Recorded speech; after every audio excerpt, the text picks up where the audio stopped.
బాధలతో గట్టిగా చేసుకోలేకపోయాం. ఇప్పుడు ఆ బాధల నుంచి మనందరూ కూడా బయటకు వస్తున్నాం కాబట్టి ఈ సంవత్సరం జరుపుకుందాం.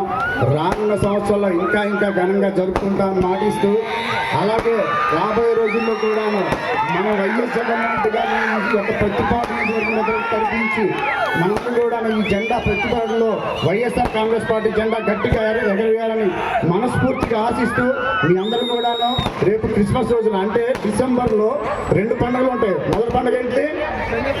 మొదటి పండుగ జగనన్న పుట్టినరోజు, రెండో పండుగ యేసు ప్రభు వారి పుట్టినరోజు. ఈ ఒక్క విషయం అందరూ గ్రహించాలా. మనకి 2 పండుగలు, ఇదివరకు రోజుల్లో ఒక పండుగ ఉండేది, ఈసారి డిసెంబర్కి 2 పండుగలు వస్తాయి.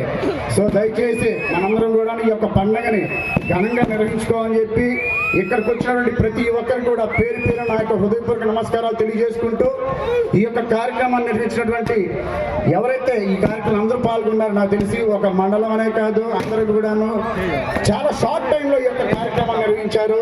ఇంతగా ఘనంగా నిర్వహించిన ప్రతి ఒక్కరికి కూడాను నా యొక్క పేరు యొక్క నమస్కారాలు తెలియజేసుకుంటూ, మరొకసారి మీ అందరికీ కూడాను సెమీ క్రిస్మస్ శుభాకాంక్షలు జరుపుకుంటున్నాను.